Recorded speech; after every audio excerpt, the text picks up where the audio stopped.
Star family నుంచి hero వస్తున్నాడు అంటే అతని కెరియర్కి ఇక డోకా లేదు అని ఫిక్స్ అవుతారు. సినిమాలు ఫ్లాప్ పడినా సరే మరో ఛాన్స్ రెడీగా ఉంటుంది. ఈలోగా వారి టాలెంట్ చూపించేస్తే మాత్రం సెపరేట్ ఫ్యాన్ బేస్ ఏర్పడినట్టే. అయితే అందరి స్టార్ వారసులకి భిన్నంగా స్టార్గా కాదు నటుడిగా గుర్తింపు తెచ్చుకోవాలి అని చూస్తున్నాడు రానా దగ్గుబాటి. సురేష్ బాబు తనయుడిగా లీడర్ సినిమాతో హీరోగా ఎంట్రీ ఇచ్చిన రానా మొదటి సినిమాతోనే తన విలక్షణతను చాటాడు. హీరో విలన్ కాదు, నటునిగా తనను తాను ప్రూవ్ చేసుకోవాలని ప్రయత్నాలు చేస్తూనే ఉన్నాడు. ఈ క్రమంలో అతన్ని ఆడియన్స్ భల్లాలదేవగా ఆదరించారు. డానియల్ శేఖర్గా కూడా సూపర్ అనేశారు.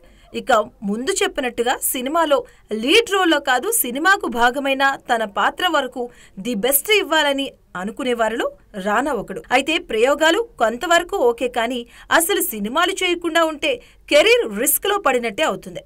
2022లో రానా భీమ్లా నాయక్, విరాట పర్వం 2 సినిమాలు చేశాడు. ఆ తర్వాత నిఖిల్ స్పైలో క్యామియో రోల్ చేశాడు. ప్రస్తుతం రానా సూపర్ స్టార్ రజనీకాంత్ వెట్రియన్ సినిమాలో నటిస్తున్నాడు. రానా చేయాలి అనుకుంటే భారీ బడ్జెట్తో బాహుబలి లాంటి సినిమా తీయొచ్చు, కానీ పాత్ర తనని ఎంచుకోవాలి, కానీ తను కావాలనుకోవడం కాదని ఫిక్స్ అయ్యాడు.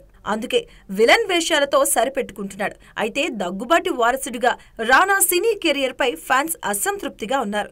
స్పెషల్ రోల్స్ చేసినా ఓకే, కానీ హీరోగా సినిమాలు చేయాలని అంటున్నారు. సినిమాల్లో లీడ్ రోల్ గా తప్పితే విలన్ గాను నిర్మాతగాను రానా చేస్తూ వస్తూ ఉన్నాడు. మరి రానా మనసులో ఏముందో కానీ ఫ్యాన్స్ మాత్రం రానా నెక్స్ట్ సినిమా అప్డేట్స్ కోసం ఆసక్తిగా ఎదురు చూస్తున్నారు. రానాని మెప్పించే కథలు రావడం లేదు కాబట్టే అతను ఇలా విలన్ రోల్స్ చేస్తున్నాడని అంటున్నారు. అందుకే రానాని దృష్టిలో పెట్టుకుని అద్భుతమైన స్టోరీస్ రాస్తే బాగుంటుంది అని ఫ్యాన్స్ కోరుతున్నారు.